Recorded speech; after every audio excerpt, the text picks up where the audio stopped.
Good morning and welcome to Make a Day with Yourself podcast. Well, I'm your host, Miss Carnetta Dansby, and we are here every step of the way to make sure that you embrace self-care and figure out things to do every step of the way. Just make time out for yourself.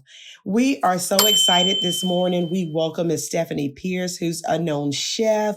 Miss Stephanie Pierce has her own cookbook. She's a cookbook author. She is going to enlighten us with so many different things to get us started and a variety of what we need in our everyday meals. Miss Stephanie Pierce, thank you so much for being able to come on board with us and speak with us every step of the way when it comes to this particular podcast. Tell us a little bit about yourself. We're super excited to have you on this morning. Okay, well, thank you for having me. I'm super happy to be here as well. It's a really good opportunity for me. I'm happy we got to connect. This is amazing.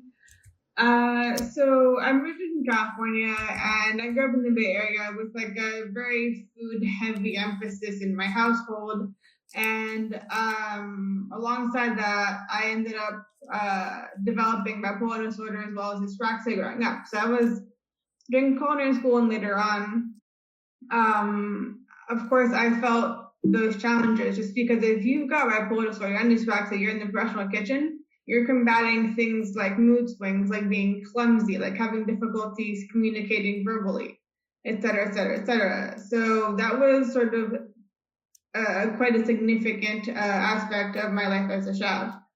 So when I was working in professional kitchens for about 5.5 years, and then I was teaching for another 3 years when I was living in London, I experienced all sorts of challenges, but at the same time, it made me a much stronger chef because I knew that I can cook as well as anybody else. Yes. While still dealing with the general everyday hassle of being disabled. So it was really nice. And so I can say that I'm really proud of myself, what I have accomplished. I've written 2 books. I had a blog. I've been on a couple of different shows. Like I've traveled the world. I've done really cool things, and I'm very proud of where I am today. I'm super excited about that. I love how you said when you first started, and of course you were in California, and then you've gone to London, you've learned different things, you've taught people, exactly how to do different things. Tell me one specific area of food that you just love. And I'm sure it's all kind of types, but give us one specific that I know that you, or specific area that you love the most, maybe, or give us tips even on certain things that you like to do when it comes to different type of foods. Sure, fantastic. I'm going to go and answer first your first part of your question about my favorite type of food, which is Levantine, Israeli, Syrian, Lebanese type of food. It's my favorite right now. I spent 5.5 years living in Israel, and so I got into that food very organically because over in Israel, the produce and the quality of food in general is excellent. So you had this really beautiful, sort of very well seasoned, because of like being on this little road kind of thing. There's a humongous culture of spices and such being used. This wonderful produce. Meat, yes, but no pork because people are Jewish or Muslim over there, so there's very little pork to be found. And when you do find it, it's terrible and it's awful. So you don't want to mess around with that too much. It's terrible. Right. So you say you really loves you do a lot of things with the Mediterranean cuisines. Is that what you're saying? Because it has such a variety, but I love how you said the seasonings with it, right? So that's things we take for granted, we don't know, but you as a chef, you know the details. And I love that piece of it because you can always help us figure out what makes sense and that kind of thing too. It's just so important to learn that. Go ahead. I'm sorry. I didn't mean to cut you off, but yes, enlighten us still on the different cuisines that you love to do. Yeah, sure. Well, it's that, and then sort of in sort of a partnership with that, I quite like North African cuisine because my mom is Tunisian, and so I grew up with that. So whenever we would go visit my family in France, we would eat at my grandma's house, and she would be making Tunisian food for us like every single day, and not just like one thing. The table would be like leaning. Wow. Because she would make so much food, and it's beautiful. So this sort of Middle Eastern heritage of mine, and then the sort of adopted culture of Israeli cuisine has really brought together this really wonderful sort of hodgepodge. So in California, enough for fun, and then you get this really fun sort of seasoned forward, very flavorful food that come out of my kitchen today. Yes. like getting on a bit more though about the spice. I want to talk about spices that come out of Israel because people don't really know about that because it's not just like paprika, cumin, and turmeric. It's very different. Right. So for instance, like you would have a spice that's very common at the Middle East called za'atar, and za'atar is kind of a thing in the US now. I've seen it. It looks weird. It's the wrong color, but I have seen it. What is it again? Tell me again. What is it? Za'atar. Za'atar. Yeah, za'atar, and it's sesame and oregano, thyme, and sumac, a couple other bits. And then that's really beautiful. It's used both raw and cooked, typically on like chicken or in like patties of various sorts on breads, very popular. And then there's a spice called sumac, which is actually a dried berry, which is very sour. That really adds a lot of zing to anything you want. Like if you add a lemon for some reason, you can put sumac and you're fine. Like really, same thing. So I love that. So you tell us spices too makes the meal. So we have za'atar, sumac. Those are things that we can add to this particular meal. So this is more of the Mediterranean seasoning, correct? And that's where we're going with those topics. I love that. Thank you so much again. I want to make sure that no matter what, and I'm sure there's more seasonings, but I want to make sure those are like the top two for you, right? Yeah. I love that. Okay, go ahead. I'm so sorry. I keep it because I'm excited. I'm taking notes. Like I want to make sure I have all this down. So when I attempt to cook, I won't be on the phone saying, Stephanie, please help me. But I'm sure you will. I'm happy to help you anytime. Right. Go ahead though. I'm sorry. Sure. So you would be using those two spices really heavily in the Levantine cuisine that I'm so fond of. But yeah, and then in terms of tips and tricks to cook, that's sort of where my second cookbook comes in. It's called Quick Eat Tongue Idiot Proof, and it's designed for beginner cooks, but also designed for people who have developmental disorders, like people who have like Down syndrome, autism, people with difficulty reading, etc., difficulty processing information. Everything is broken down step by step, so basically you cannot mess up. It's designed for people who are new to the kitchen, who are scared to cook, and it's this really wonderful piece of writing that I put together at the tail end of Corona. And then it sort of took a long time because people got involved and there was drama. Of course there was, but yeah, it's all good. I'm really proud of my book now. I really am. It's wonderful. I got that copy last week. That's super exciting for me. Like, I love the fact that you have you've gone through, like you were saying, even before the process of getting the background, the details, your training, your, helping others, so much that you've done in the beginning. But now that you're a chef, you're in different areas. You've done United States, you are in London, and then you've drilled into the different styles of what you cook is so great. So, and let's go back to the Mediterranean cuisines, because I know we touched bases about that before. And you have do you have different meals that you like the most that you want to kind of describe to us? That's like one that's your favorite, or sure, or even a couple that you could suggest that we should try. Because for me, this is new for me when it comes to like cooking. So I cook the basic stuff, but I want to really learn how to cook other meals that are not just your basic stuff. So please enlighten me on the best things to even target to taste. I noticed you said seasoning. So would the seasons be hot, spicy? Just help me understand those things when it comes to different type of cuisines. Yeah, of course. So the best example that I can think of right now for a simple dish that you can make by yourself without a whole lot of shenanigans is I forget the name in Arabic. It's an Arabic dish, Palestinian Arabic specifically. I just call it za'atar chicken, and basically, so you take not like a sprinkle of za'atar, you take like a handful of za'atar, you put that in your bowl, and then you hit it with some chili powder, some dried mint, some chili flakes, a bit of salt, a bit of pepper, and a lot of olive oil, like good olive oil, not the sludge you can buy anywhere, like really good quality Middle Eastern olive oil. And so you mix it together, take your chicken. I typically do a mix of thighs and drums, marinate it in there for like maybe an hour or so. You can be less if you have no time, but most people typically do about an hour. I do like 2 hours because I like my flavors very, very cold. And then, so you want to bake off your chicken at like 400 degrees approximately, I would say. I'm used to metric now. I've been living in Europe for a while now, so I'm very metric focused. So it's like, You're totally fine. For sure. So you bake that off for like 45 minutes to an hour at 400 degrees. And then you can finish it with pomegranate molasses, which is like basically like pomegranate juice that's been reduced. So it's like very thick syrupy, like thicker than maple syrup or honey. It's very like, it's like, I've heard it described by a teenager I was teaching about that particular condiment as, I think he called it a candy, like a gusher or something, which was very strange because it's such a delicate product. But yeah, it's like a gusher. So you're saying that the pomegranate juice, right? Yeah. And then molasses, okay. yeah. And then molasses? Yeah, pomegranate molasses. It's a specific condiment from the Middle East. Oh, okay. I was going to say, I missed that part that you had the molasses too. And so it's a pomegranate molasses that you put at the end. So like you're saying, so with this particular cuisine, we're making jerk chicken. And so jerk chicken, I think that we see quite a bit. And of course, for me, I've learned to drill into it. My kids have kind of gotten a feel for it, but I've never made it. So I'm so glad you're giving me these tips because it's popular, of course.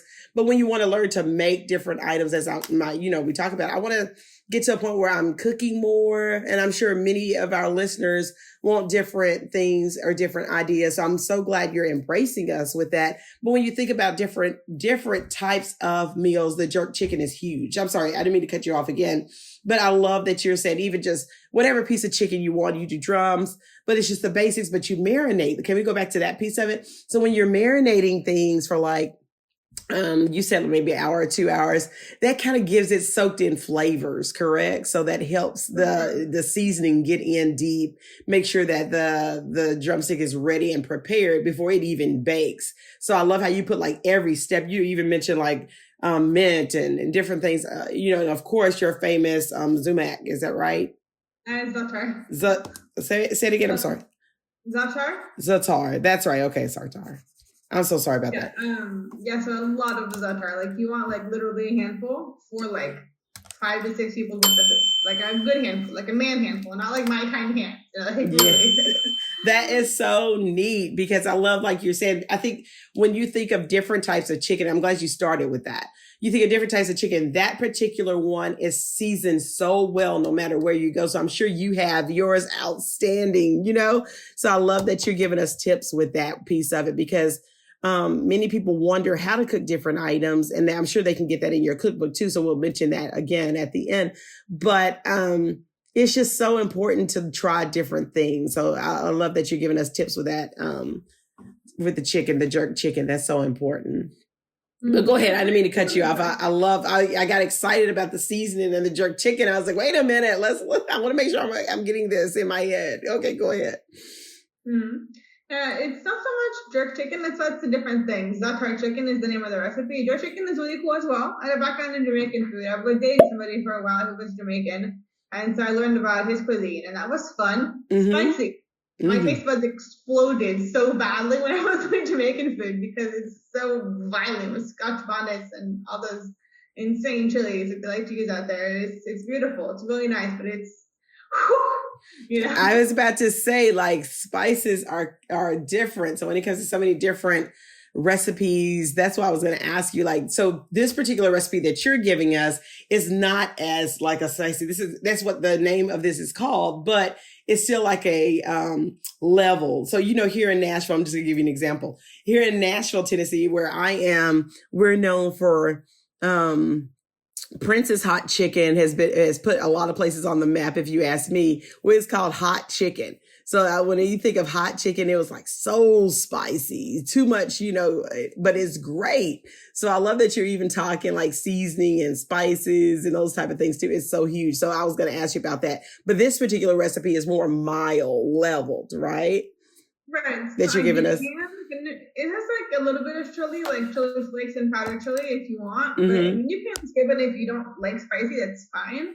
The overwhelming flavor is more like the olive oil marinade. It's more the za'atar. Like you want a much larger proportion of za'atar to chili and the chili flakes. Wow. Okay. Like it's quite a proportion difference. Like you want to use like maybe half a teaspoon of chili flakes and like a quarter teaspoon of powdered chili for your handful of za'atar. It's like minimal. It's just to kind of give it a little bit more of a full body, umami, well-developed sort of multifacetedly flavored kind of thing. You know what I mean? Absolutely. I love that. It's giving it even such a different style when it comes to sprucing it up. I'm glad you started with that because there's so many varieties that we can do and you're giving details about it. So yes, I love that.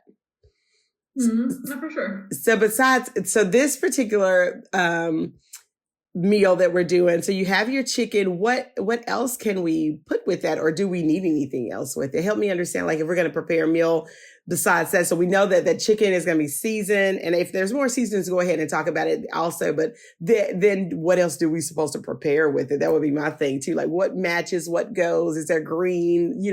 Or me? I'm a carb girl, so who knows? Go ahead. Carbs are amazing. I love carbs. I don't care about these stupid trends. Oh yeah, carbs. Carbs are delicious. Fuck off, Right. All right. So in terms of accompaniment, to go with the za'atar chicken, so I would say pita bread goes with every single meal coming out of the Middle East. That's a requirement. You cannot get around it. But pita bread is different. Like it's not the one you buy in the US at Trader Joe's where it's nasty and cardboardy and thin and you don't want to eat that. It's disgusting. No. Pita bread should be fluffy and light. And it's still kind of gross, but it makes sense. So when it comes out of the oven, when you're in the market in Israel, they package it up in like sort of like normal plastic bags. You tie it off when it's still kind of warm. Mm-hmm. So the pita is going to be kind of wet, but not in a gross way, but in a sort of how do I put it? Like it's kept its crumb, it's kept its structure really well because of how it's baked. It's baked at a very high temperature, right? Right. But it's still pretty soft, not like a sourdough. It's baked at a high temperature where it's crispy. Because of the way that the pita bread is stored in a plastic bag, it stays very soft and nice and moist. So you want to eat that with pita bread, first of all. Mm-hmm. And then typical Israeli salad to go with that is very simple. Just tomatoes and cucumbers, obligatory. And then red onions if you want to, peppers if you want to, like red or green peppers. And then salt, pepper, lemon juice, and olive oil, and then we're done. Very simple, you don't mess around too much with that. It's sacred, Yes, I love that because I love pita bread, but I like how you said there's a difference and you don't want just the thin kind. You want to make sure it's fluffy, but still light. So get the, maybe a different baked kind. Maybe if we have to go to because we're doing a cuisine, so I'm taking this to another level. So why not go to a bakery and make sure that I have the right product? So I love that you even gave me those details because that's important for my attitude with the bread piece of it. For sure. Pita is super important. Like there's even, so the equivalent to 7-Eleven in Tel Aviv is called AMPM. And AMPM has an ad out front in English, which is rare, saying "Say room for pita." Mm-hmm. And it's everywhere. Like people put anything in a pita bread. Like, right. Yeah, falafel, yeah, shawarma, of course. It's like the basics sort of sandwiches that you find on the street over there. Right. But you can also throw in like your leftover chili. You can like put pieces of the za'atar chicken in there and you do like a sandwich. I prefer to sort of tear a piece of the pita bread and sort of use it kind of like you would in Ethiopian cuisine, where you have like the injera bread and you use it to like pinch off pieces of food. That's how I want to eat my za'atar chicken. With that, with my tomato and cucumber salad, with lemon juice and olive oil, maybe some onion and peppers, and then we're done. Like it's a very simple dish, Awesome. I love that. I literally just had salad last night. So when I think about it, yeah, that would be great. And I think I did miss my bread to go, with it, but I was just on the salad because I try to do vegetables like we were touch bases about to make sure I have some type of vegetable base with every meal, but it's so important. I love how you said that. Go ahead. It's crucial to have vegetables with your meals. Like, I mean, enough with families, it can be a little bit trickier because kids don't necessarily want to eat vegetables, but it's very important. It really is, like for everybody's health. That's like I'm not a parent. I'm not going to say I'm an expert on children at all. I'm really not going to pretend to play that card. It's not me at all. But I'm just saying, eat your veggies. It's super important for you. And it's super important for growth. And like you said, if some people may have children, they're like, oh, sometimes they get a kickback, but it's important. So with this particular meal, with the za'atar chicken, we have the pita bread. Okay, so if we're talking about veggies, what veggies would you suggest to go with this particular meal? Yeah, sure. So you have your salad, it's essential. And then you can potentially do like a steamed or stir-fried spinach with some garlic and cumin. That's a very classic sort of accompaniment.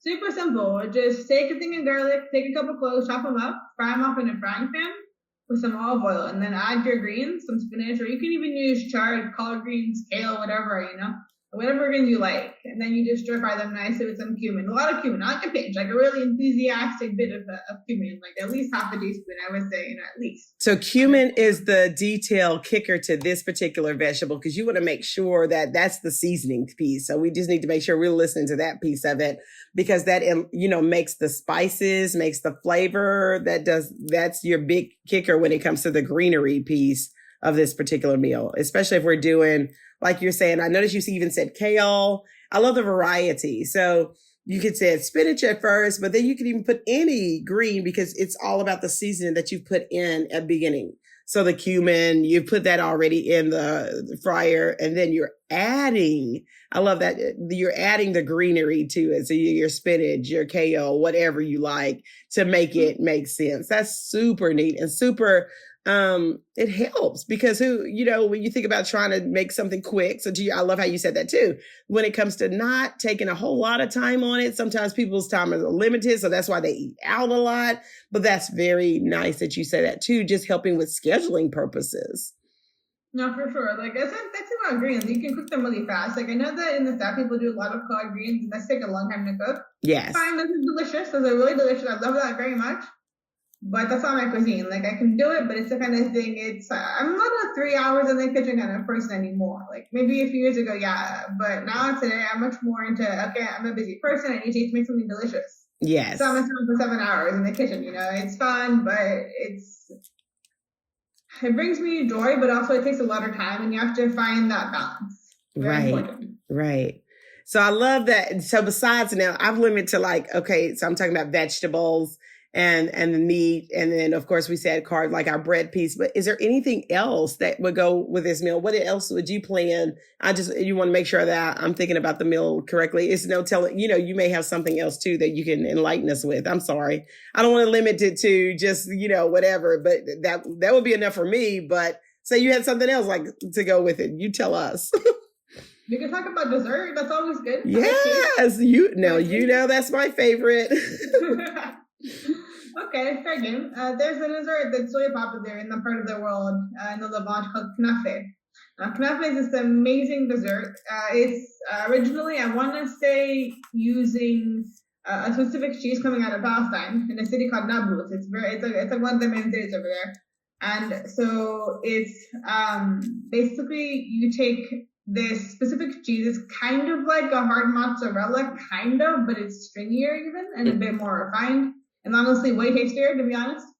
And so you would top that with basically like a shredded phyllo pastry. So it's like sort of strings of pastry, and then chopped up pistachios, and then an orange blossom water syrup, and then you bake that off for like a second, really, with a very, very high temperature. And then you're done. And it sounds really weird. It really does, but it's so delicious. Like it's comfort food. It's super sweet from the syrup. It's crispy from the pastry. It's stringy from the cheese that you use. Right. It's wonderful. It's my favorite thing. I love that. So tell me now, it's called knafe. Am I saying that right? Okay. Perfect. Yeah, knafe. So, right. Knafe, and then so it has the specific cheese, and we can always make sure that we can order that, or like you were saying, we want to look into it. But then it has, I love how you call it kind of stringy, sort of, but then the pastries too, to go with it, you're saying, make sure that is, but then what's throwing me off, and I know you said it sounds weird, but it's not, but what's throwing me off is the pistachios. So that gives it an extra feel to it, life. Help me understand that. When I think of pistachios, are they already peeled? What do I do with that piece of it? I love that you've added that to that recipe. It's just something different, but I'm sure this is amazing and I can't wait. So of course, this will be one of the things I'm like, hey, Stephanie, once again, help me out. Absolutely, whenever. So like the pistachios get shelled and then chopped up pretty fine. Okay. So it's like a crispy, crunchy texture from the pistachio, but also like pistachios are very aromatic. So we're thinking about a sense of smell as well during that process. So that's definitely a big part of it, is sort of finding the proper balance. Like that part of like the whole Mediterranean region is full of like flavor balancing, right? And this dessert is definitely on that list of finding the balance with like a hint of salt from the cheese, and then the super sweet from the syrup, and then the crispy from the pastry, and the crunchy from the pistachios. It's super beautiful. Yes. You know? And I love that, because with the Mediterranean, that's a perfect way that you put it. Like the cuisine, the Mediterranean cuisine is so enriched with so many different pieces, like you said, and the flavors coming from everywhere, but just makes that amazing. So the crunchiness, that's an amazing way to put it. I love that. That's huge, huge. I love that. So the dessert, I love that. So the kanafe, did I say that right? Mm-hmm. Okay. I love that difference in the variety, like you were saying. That's just it. So anything that we have our, our meats, our meal, we have our dessert. What about our drink? So I'm from the South, so sweet tea is huge for me. So tell me, is there anything that you would suggest? Of course, we do wines, but then you think, what would be a great beverage to put with this amazing meal? Well, it depends what you like to drink. I mean, like... There's no specifics. I mean, it depends on what you're into. Yes, wine, there's really good wine coming out of the Mediterranean, obviously. But like specifically coming out of Israel, there's a thing called arak.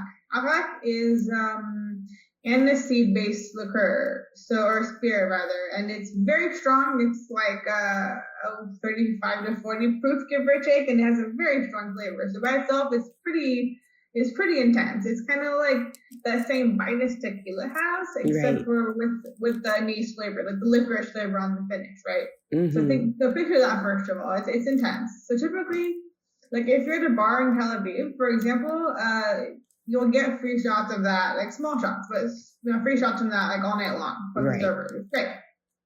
But it makes a great mixer for cocktails. So you can either have it with very simple, which is how I like it, with like an ice cube, like a big ice cube, and then some cold water. Mm-hmm. And it turns kind of milky colored at that point. Right. Or you can mix it with cocktails. Like it's really nice with like lemon. It's really nice with grapefruit, very citrusy flavors that can sort of balance out that very strong licorice anise flavor. It's kind of like ouzo, kind of like sambuca, like that sort of same family of spirit. It's raki in Turkey, same thing, Very violent, very delicious. I love licorice, and it's unpopular, but licorice is amazing. Yes. That's so funny. Like I hear people talk about licorice, but I love that. That's huge. I have to say though, I'm so excited, Stephanie, to have you on. Please enlighten us of where people can look you up, especially find your cookbooks for even more meals. You are an amazing chef. You're amazing, like you said, trainer. You definitely could train the world and back to help us get on different levels of cooking, but switching up what we do as our basics, that's important to me. So tell everyone where they can find you specifically and make sure that they can look you up, get your cookbooks and everything. Help us understand that. Sure. So my brand's called Picky Chung Cooking, and so on Amazon it's Picky Chung Cooking. So you can look me up on Instagram as well, Picky Chung Cooking. You can find me on Amazon. My two books that I've written, Picky Chung the Cookbook and Picky Chung Idiot Proof. So if you just if you search my name on Amazon, you find me easily, Stephanie Pierce and then Picky Chung, and then you'll find both my books there. That is awesome. So don't forget, everyone, make sure you look up Miss Stephanie Pierce and Picky Chung Cooking and cookbooks. She has everything that we need to make sure that we're on task and on target when it comes to purchasing these things. I think as we try to find a variety, we want to make sure. So we thank you again, Miss Stephanie Pierce, for being on today, enlightening us of exactly what we need to do, as even giving us an example meal to even help us today. So we thank you again, and we appreciate you. Don't forget, everyone, we thank you for listening in to the Make a Date with Yourself podcast today. You're amazing for reaching out and listening. If you have any questions, don't forget, look up Miss Stephanie Pierce. She can guide you along the way when it comes to her cookbooks, and as well as Make a Date with Yourself. So don't forget to follow us at makeadatewithyourself.com on Instagram and Facebook, and have yourself a great day. Where we help build confidence with self-care, one day at a time, with your host, Carnetta Dansby. Visit our website, makeadatewithyourself.com, and follow us on our Facebook and Instagram at Make a Date with Yourself. Make a Date with Yourself podcast is sponsored by Sparkle Teeth Whitening. Call to schedule your appointment to whiten your smile at 615-491-4701. That's 615-491-4701.